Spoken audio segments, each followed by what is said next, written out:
Abra sua Bíblia na Epístola de Paulo aos Filipenses, capítulo 2. Epístola de Paulo aos Filipenses, capítulo 2. Nós vamos meditar dos versos 19 ao 30.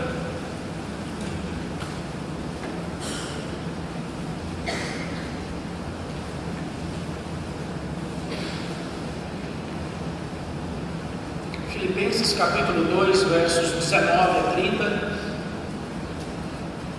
pensando aqui em modelos de servos espirituais. Acompanhe com atenção a leitura da palavra de Deus, que diz: Espero, porém, no Senhor Jesus, mandar-vos Timóteo o mais breve possível, a fim de que eu me sinta animado também, tendo conhecimento da vossa situação. Porque ninguém tem de igual sentimento que sinceramente cuide dos vossos interesses, pois todos eles buscam o que é seu próprio, e não o que é de Cristo Jesus. E conheceis o seu caráter, provado, pois serviu o Evangelho junto comigo, como filho ao Pai. Este, com efeito, é quem espero enviar tão logo tenha eu visto a minha situação. E estou persuadido no Senhor, de que também eu mesmo brevemente irei.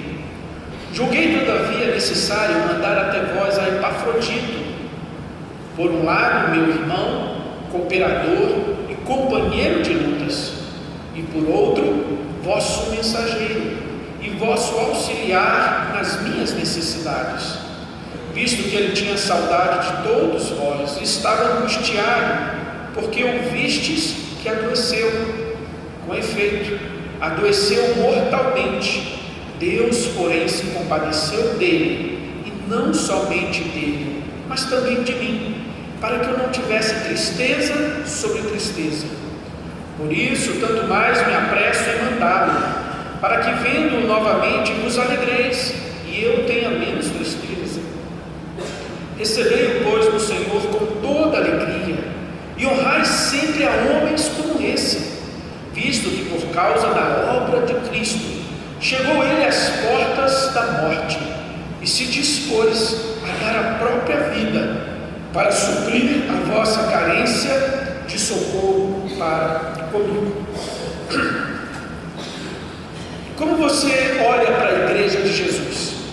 Qual o seu conceito acerca da igreja? Como você vê? Porque o conceito que nós temos a respeito da igreja vai influenciar de maneira marcante o nosso envolvimento, o nosso compromisso, o nosso amor com a igreja. Vivemos numa época onde muitos imaginam que a igreja é algo dispensável. Vivemos numa época pós-denominacional, onde muitos querem ser crentes, cristãos em casa. Ali eles podem acompanhar os pregadores da sua preferência, ali eles podem dizer o volume da pregação, o tempo da pregação, o assunto da pregação, se vai ser em salmos, se vai ser nos evangelhos, em alguma epístola, ali eles escolhem. E assim alguns evitam o envolvimento, o compromisso, o estar vivendo a vida da igreja. Mas eu sou cristão, eu sou salvo, tenho certeza da minha salvação, mas quero certa distância da igreja. Outros, por sua vez, são membros da igreja, mas acham que a sua única responsabilidade é vir aos cultos. A sua única responsabilidade é devolver ao Senhor o seu dízimo. E assim evitam, fogem de um envolvimento maior de serviço, de cooperação, de exercitar os seus dons para o fortalecimento do trabalho da igreja. E quando nós olhamos aqui para essa passagem, para todo o capítulo 2 da carta aos Filipenses, nós somos aqui encorajados a avaliar o nosso envolvimento.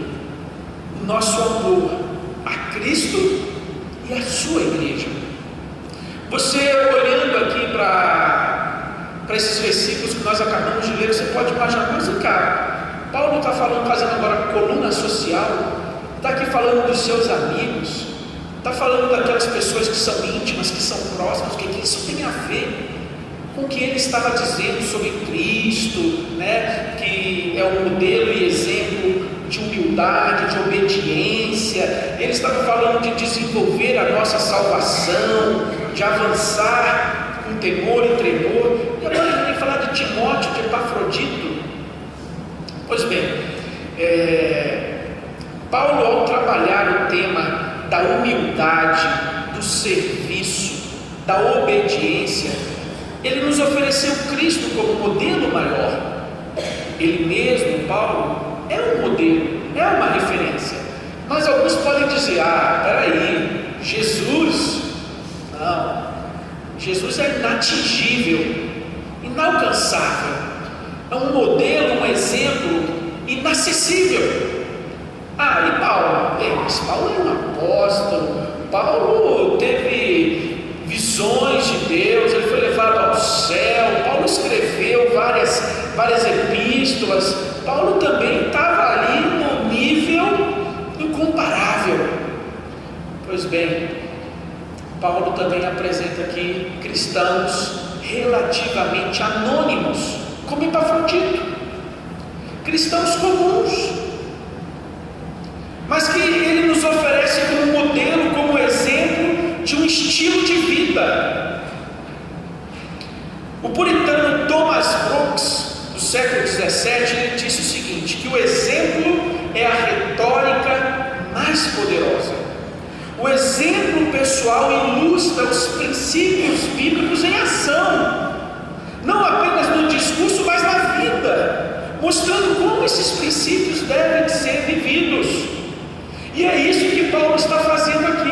Ele vai oferecer à igreja de Filipos a oportunidade de ter novamente no seu convívio, entre eles, irmãos que são modelo, que são exemplo, que encarnam os princípios que Paulo quer aqui fortalecer na vida daquela igreja.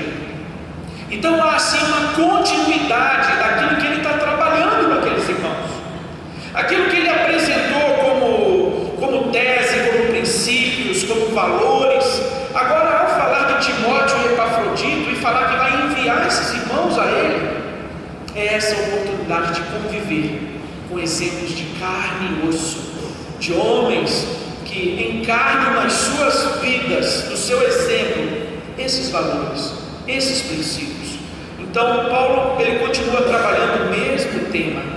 Assim, essa parte final do capítulo 2 tem tudo a ver com aquilo que ele está trabalhando, com o propósito dele de fortalecer aquela igreja, de reparar as fissuras, as rachaduras nos relacionamentos, no egoísmo, nos partidarismos que haviam ali em Filipos, e promover humildade, promover união, promover obediência, como ele diz, amados meus, como sempre obedecestes, porém muito mais agora.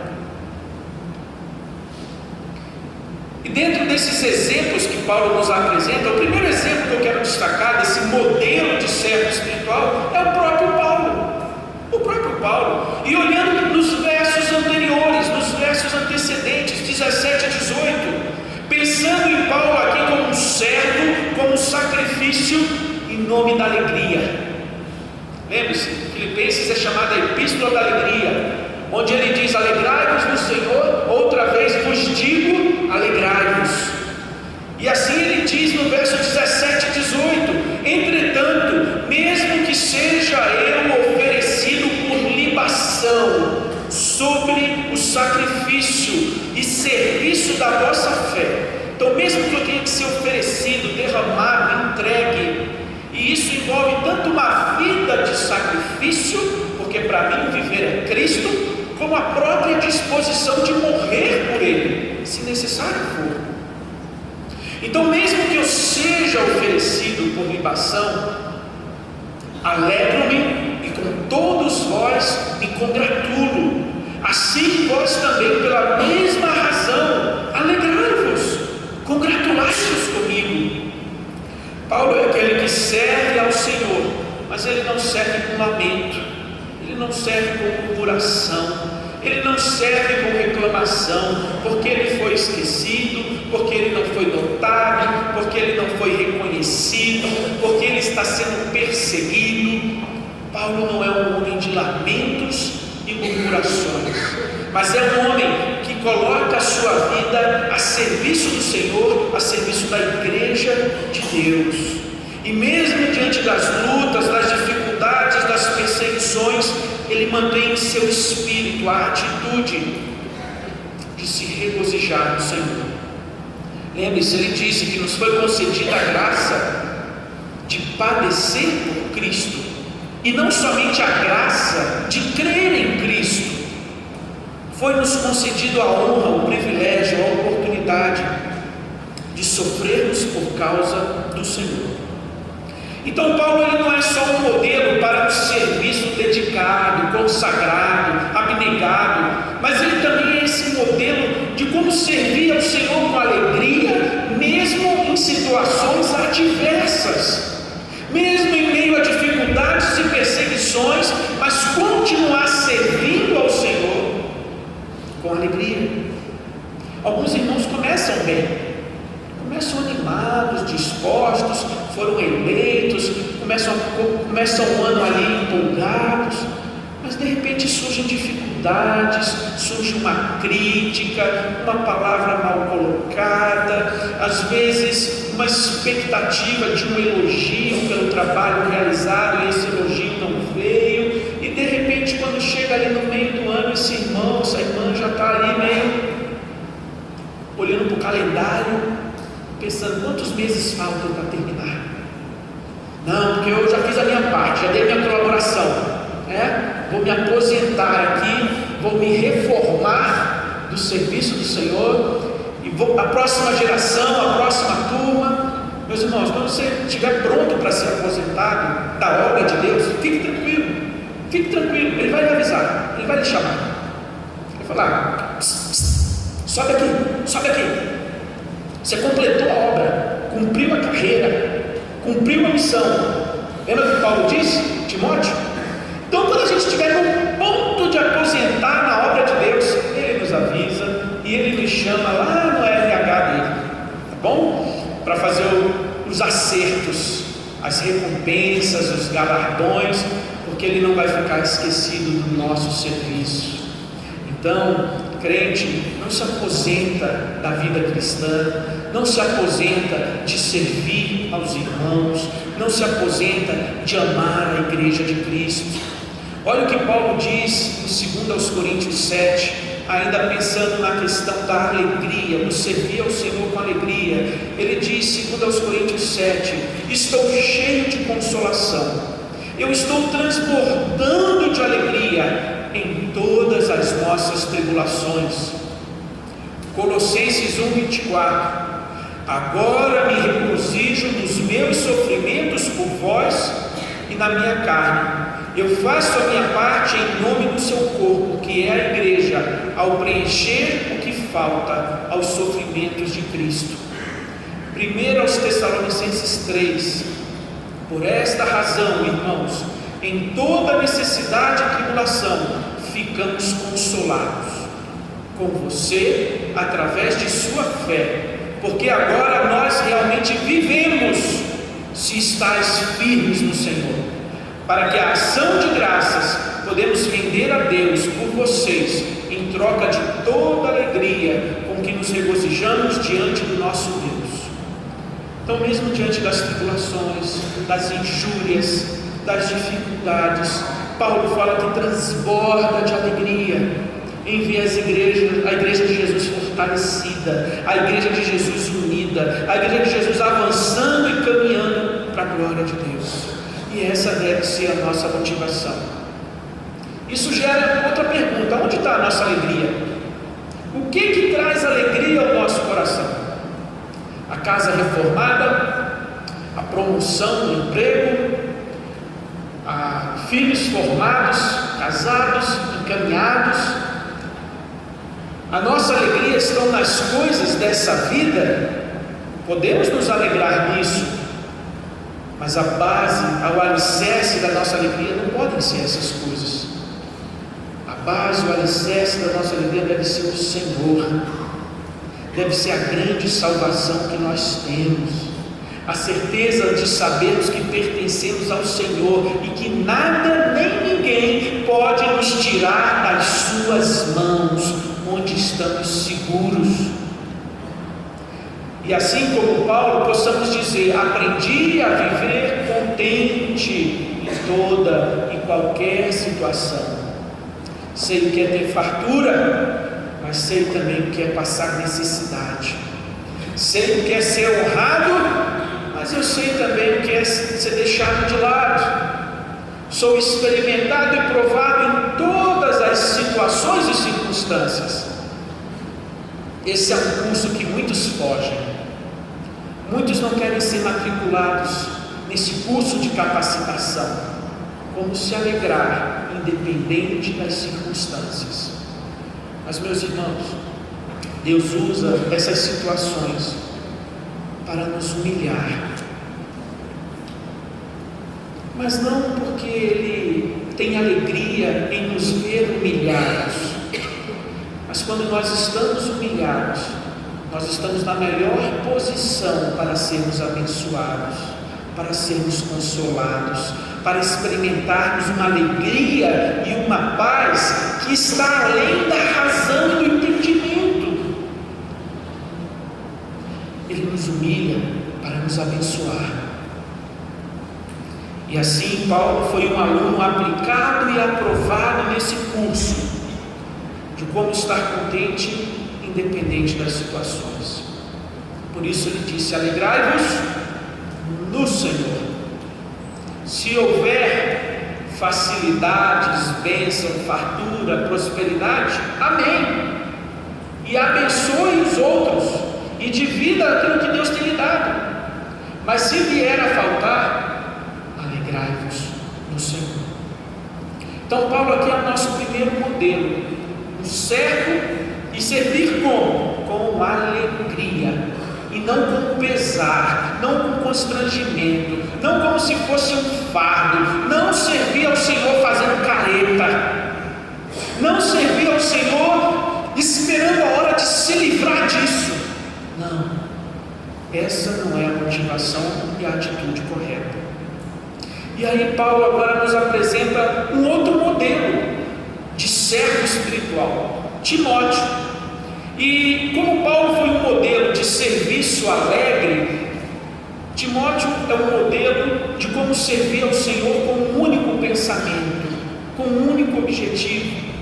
E ele vai então colocar aqui as credenciais de Timóteo. Vai falar de um homem de caráter. Ele diz que não tem a nenhum outro de igual sentimento, de igual atitude, que sinceramente cuide dos vossos interesses, pois todos os demais buscam o seu próprio interesse, e não o que é de Cristo Jesus. E conheceis o seu caráter provado, pois serviu ao Evangelho junto comigo, como filho ao Pai. Este, com efeito, é quem eu espero enviar, tão logo tenham visto a minha situação. Então Paulo apresenta Timóteo aqui como aquele que tem um único pensamento: buscar os interesses de Cristo, dedicar a sua vida, dedicar a sua juventude, dedicar a sua força para buscar não os seus sonhos, mas para realizar a vontade de Deus, colocando o reino de Deus em primeiro lugar, como o Senhor Jesus nos ensina no Sermão do Monte: buscar, pois, em primeiro lugar o reino de Deus e a sua justiça, e todas as demais coisas vos serão acrescentadas. Então aqui Paulo apresenta Timóteo como esse modelo, como esse exemplo a quem nós devemos imitar. Ele já tinha dito aos Coríntios, no capítulo 4: exorto-vos que sejais meus imitadores, Por esta razão envio para você Timóteo, que é meu filho, amado e fiel no Senhor, e ele vos fará lembrar de meus caminhos em Cristo, assim como eu ensino em todos os lugares, em cada igreja. O que a gente vê em Timóteo? Sua atitude, seu objetivo, a sua meta, a quem ele buscava agradar, a quem ele buscava servir e viver, não era para si mesmo, não era uma vida dedicada para si mesmo, mas para o Senhor. Havia nele uma atitude sincera, uma motivação sincera. Ele não servia com interesses escusos, dúbios. Ele não servia com interesses pessoais, mas com interesse sincero de buscar o bem daqueles irmãos, buscar os interesses de Cristo. Alguém que já era ali aprovado, vocês conhecem o seu caráter, e era este que Paulo planejava enviar para o meio daqueles irmãos, oferecendo ele, Timóteo, como modelo, como um exemplo, um padrão, para conviver, para estar ali junto, exemplificando tudo isso que Paulo está ensinando. Lembre-se, Paulo colocou no capítulo, versículo 2: completai a minha alegria, de modo que penseis a mesma coisa, tenhais o mesmo amor, sejais unidos de alma, tendo o mesmo sentimento, nada façais por partidarismo, vanglória, mas humildade, considerando cada um os outros superiores a si mesmo. Não tenha cada um em vista o que é propriamente seu, senão também cada qual o que é dos outros. Esses são os princípios e valores que estão sendo ensinados, e Timóteo é um belo exemplo, um belo modelo, para ajudar aqueles irmãos a perceber que é possível. Não é uma utopia, não é um padrão inacessível e inalcançável. Não, vejam Timóteo, vejam esse jovem, era um jovem. Paulo disse: ninguém despreze a tua mocidade. Você jovem, adolescente, mesmo com pouca idade, você pode sim ser um modelo, ser um exemplo de dedicação, de amor, de serviço. Timóteo nos ensina isso. Para ser um modelo na igreja de Cristo, você não precisa ter uma longa quilometragem, uma longa caminhada, você não precisa pertencer aos fios de prata. Você pode pertencer à UPA, ao MP, ao UCP, e ainda assim já servir de encorajamento, de exemplo, de amor ao Senhor e à sua igreja. Assim Timóteo é um servo com um único pensamento. Mas nós temos também Epafrodito. Esse é menos conhecido ainda. Timóteo, ele estava ali em Atos, nas viagens missionárias. Paulo escreveu 2 epístolas a Timóteo, que estava pastoreando em Éfeso. Temos mais informações sobre Timóteo. Mas Epafrodito é quase uma figura anônima, é quase uma figura que passa desapercebida. Um cristão totalmente comum, simples. Mas Paulo nos mostra que a igreja avança, que a igreja realiza a sua obra nesse mundo de testemunho através de crentes comuns. Não são de apóstolos extraordinários, de homens que tiveram revelações e encontros com Deus, mas de crentes humildes, obedientes e servos. Epafrodito aqui é um modelo de alguém comprometido através do amor. Comprometido através do amor. Um homem de sacrifício. Ele era de Filipos, ele era daquela igreja.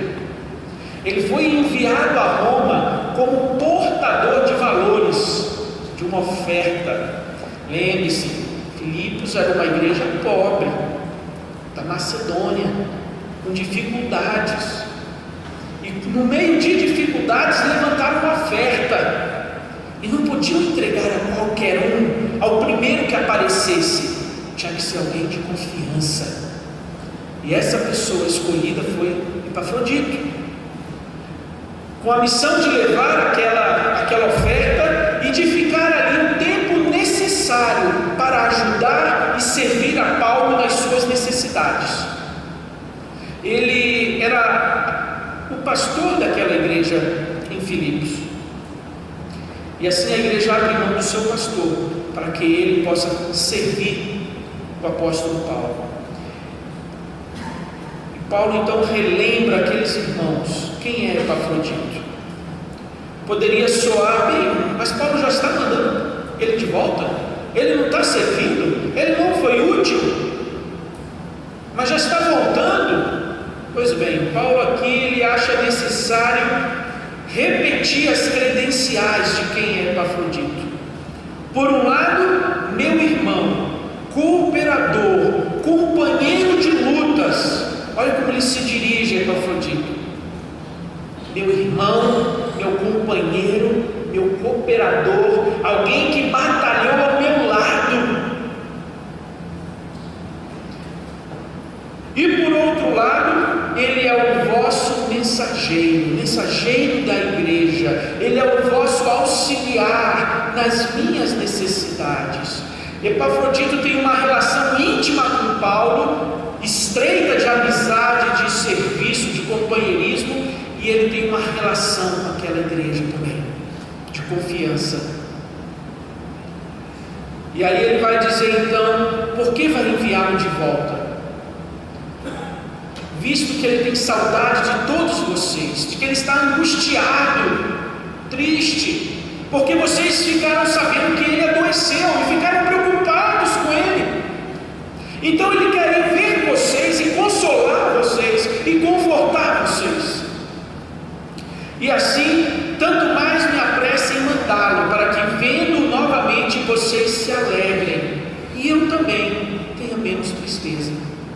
Essa é a razão, por isso que eu estou enviando, para que Epafrodito console, conforte vocês, para que ele possa sossegar o seu coração, e para que eu assim também tenha essa alegria, de saber que vocês estão bem. Paulo não está pensando nele. Nossa, vou perder um auxiliar, vou perder aqui alguém que faz as correrias, que me ajuda, que me socorre. Estou perdendo alguém aqui que tem uma mão na roda. Paulo não pensa nele, não pensa nas suas necessidades, não pensa na falta que Epafrodito vai fazer. Ele pensa no bem-estar dos filipenses. E aí o que Paulo diz sobre como Epafrodito deveria ser recebido e tratado: recebei-o, pois, no Senhor, como enviado do Senhor, como um servo do Senhor. Recebei-o com toda alegria, e a homens como esse honrai. A igreja deve honrar os irmãos que servem com amor, com dedicação. Essa não deve ser a motivação, o combustível de quem serve. Elogios, reconhecimentos, afagos, confetes. Essa não deve ser a motivação. Buscar reconhecimento e um suposto status. Mas em contrapartida, Paulo ensina a igreja que ela tem uma tarefa de reconhecer e honrar o valor dos servos de Deus. Então nós temos aqui dois lados de uma mesma moeda, dois lados da realidade da vida dentro da igreja. Devemos nos envolver, servir com amor, buscando os interesses do reino e de Cristo, motivados por isso, com sinceridade, e não buscando honras, glórias, status e reconhecimentos humanos. Mas em contrapartida, a igreja é chamada a ser grata, reconhecer o labor, o serviço, o amor de homens e mulheres de Deus, porque Deus é glorificado nisso. Paulo, Timóteo e Epafrodito, modelos de servos espirituais. O sacrifício alegre de Paulo, Timóteo, esse servo com um único pensamento, os interesses de Cristo, e Epafrodito comprometido através do amor, a ponto de se sacrificar, de doar a sua vida, se necessário fosse. Paulo diz que ele se dispôs a dar a própria vida, chegando às portas da morte, para suprir a vossa carência de socorro para comigo, disposição, desprendimento. Então esses 3 homens estavam aqui em Roma, os 3, unidos geograficamente, unidos ministerialmente, unidos com o mesmo sentimento, a mesma atitude, a mesma motivação de vida, e cada um foi apaixonadamente devotado ao Senhor Jesus. Não foram consumidos pelos seus interesses próprios, mas por causa do Senhor. Cada um deles tinha arriscado a sua vida, a sua saúde e a sua liberdade. E é disso que a igreja do Senhor Jesus precisa, de homens e mulheres com essa disposição, com esse coração. Eu quero aqui ler o testemunho de um diácono de uma igreja presbiteriana na Filadélfia. Esse testemunho foi escrito pelo pastor da igreja, Richard Phillips, pastor presbiteriano, e ele diz assim, no seu livro, onde ele tem um artigo nesse livro, A Beleza e a Glória de Cristo.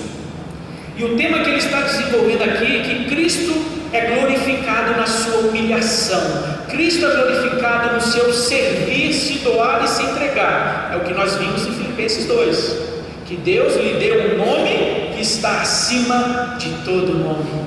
E isso acontece por quê? Porque ele foi obediente até a morte, e morte de cruz, porque ele se humilhou, porque ele serviu, ele foi glorificado e exaltado.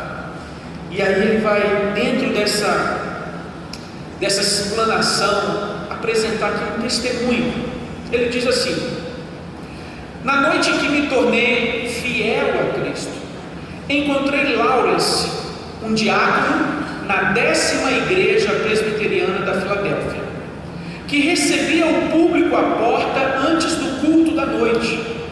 Lembro-me de como seu comportamento alegre me fez sentir aceito e bem-vindo. Lawrence era um afro-americano de idade já avançada, que nunca tinha tido uma educação formal de qualidade, e trabalhava como porteiro em um hotel no centro da cidade. Ao longo dos anos que se seguiram, conheci bem o Lawrence, e ele mostrou como a glória e a graça se revelam por meio de obediência humilde e serviço ao Evangelho. Para falar mais sobre Lawrence, basta eu descrever o seu funeral. Após uma longa batalha contra o câncer, o santuário de nossa igreja estava abarrotado de gente, e o culto foi longo. Uma a uma, as pessoas testemunharam sobre como Deus tinha usado Lawrence em suas vidas. Alguns tinham conhecido a fé em Cristo por meio do seu testemunho pessoal, e receberam uma espécie de tutoria, acompanhamento durante o seu crescimento cristão. Alguns tinham se sentido desanimados, e Lawrence percebeu e deu a eles uma palavra de motivação que precisavam. 3 pastores diferentes falaram sobre como Lawrence os tinha levado a Cristo e os tinha ajudado a se equiparem no serviço do Senhor. Os filhos e netos de Lawrence falaram do seu legado de fé, amor em suas vidas. Todo o culto recontando a glória da vida desse servo humilde foi algo simplesmente arrebatador. Mais tarde eu estava sentado no escritório de meu colega pastor na igreja. Estávamos os 2 surpresos com o que tínhamos visto. O funeral tinha sido uma experiência de glória e ficamos admirados.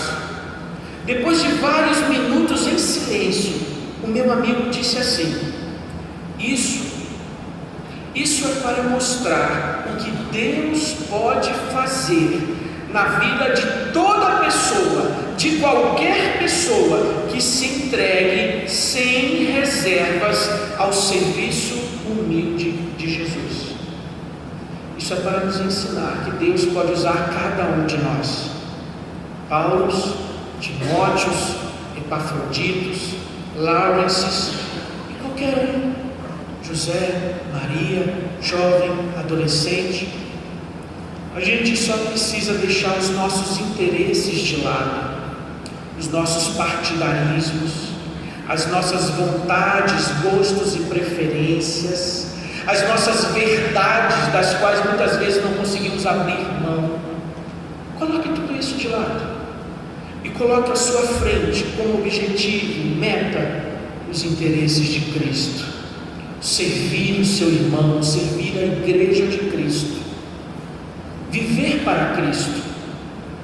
E assim você vai experimentar o que Deus pode fazer na vida de um homem, na vida de uma mulher, que se entrega sem reservas ao serviço humilde ao Senhor Jesus e à sua igreja. E assim eu termino com essa palavra de estímulo, de encorajamento, de ânimo a cada um de nós. Talvez você esteja desanimado, talvez você esteja pensando na sua aposentadoria na obra do Senhor, mas que você possa perceber que é um privilégio, que é uma alegria servir ao Senhor e servir a sua igreja.